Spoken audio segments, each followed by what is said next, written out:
Hello, welcome to Mayday Media. Looks like Linux wins again, guys. Like, subscribe, comment, tell me what you think.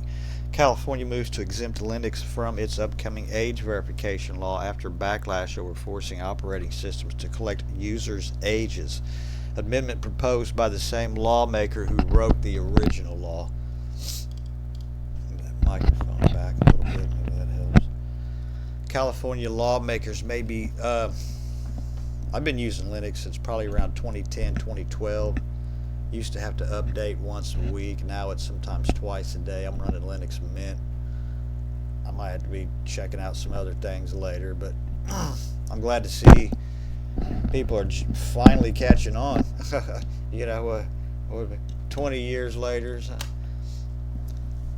California lawmakers may be backing away from a controversial age verification requirement bill that alarmed Linux and open source developers earlier this year after a new amendment bill proposed exempting most open source operating systems from state's upcoming Digital Assurance Act.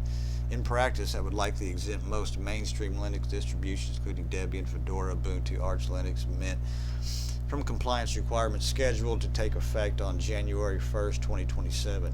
Assembly Bill 1856, currently moving through California's legislation ahead of committee reviews in June, would amend the state's earlier assurance law by excluding software distributed under license that allows users to copy, redistribute, and modify the software. The proposed amendment specifically states operating system provider does not mean a person or entity that distributes an operating system or application under licensed terms that permit a recipient to copy, redistribute, or modify the software.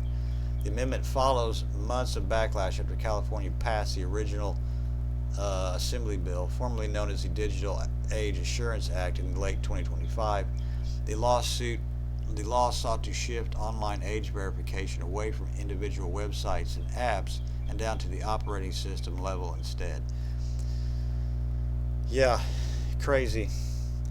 And when they announced that, like, we knew it was coming. It's all part of this digital ID shit, and nobody wants it. I mean, and it, it should be up to these fucking companies, like, and you know what I'm talking about, the kind of like corn and stuff like that. You know, you know, they should be required to have some sort of their own thing. You know what I mean? Like, where you have to, whatever it is, you require that you have to. It's kind of like, back in the 80s, if you were to buy corn magazines, it was up to the business to check your age and make sure that you were legal. See what I mean? And if they didn't, there was penalties for that company, not so much the magazine. But in this situation, the corn companies are the company, and they should have to. I mean, you know what I mean? It should fall under them, and anything that's for underage, I mean, that should be fall under them. It got nothing to do with the people. They're obviously, you know, unlike Apple iOS and Google's Android, most Linux distributions are not centrally controlled commercial platforms. Many are community-run projects maintained by volunteers, often without user accounts, telemetry systems, or even formal corporate ownership structures. Critical argues that law's wording was so broad that it could technically force open source operating systems to become age verification platforms. Okay. Privacy advocates include the Electronic Frontier Foundation criticized legislation as invasive and warned it would create infrastructure for broader identity tracking online. Linux developers also questioned how California could realistically enforce such requirements on infinitely forkable open source software projects. The controversy became particularly heated after reports suggested platforms like Steam OS could still fall under the law due to their ties to proprietary application ecosystems. Valve's Linux-based gaming platform ships with the proprietary Steam storefront and client, potentially placing it closer to Apple's App Store or Google Play from a regulatory standpoint. AB 1856 does not repeal the original Age Assurance Act. Instead, it narrows the definition of who qualifies as operating system provider under the law. commercial platforms with proprietary app ecosystems could remain subject to California's age assurance requirements, even if most open source Linux distributions are ultimately exempted.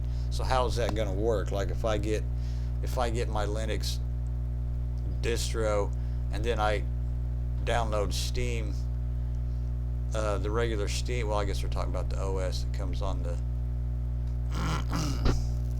the Steam machine and the Steam deck, aren't they? I wonder.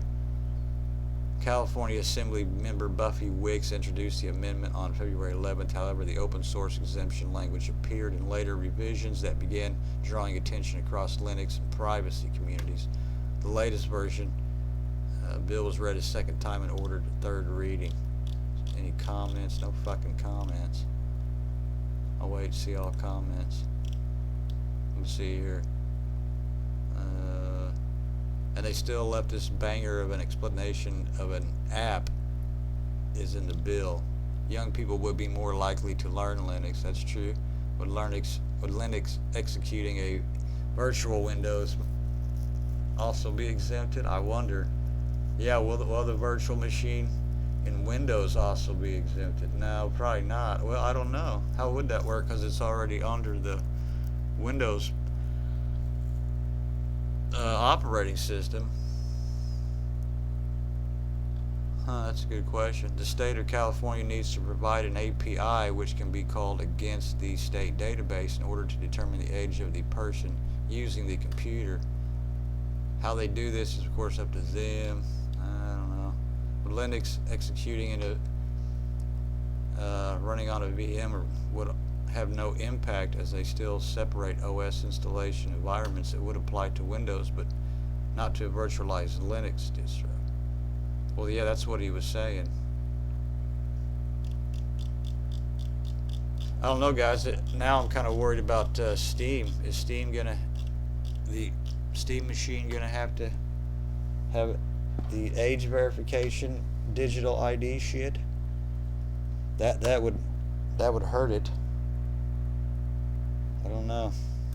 Tell me. Comment, like, subscribe. Thank you.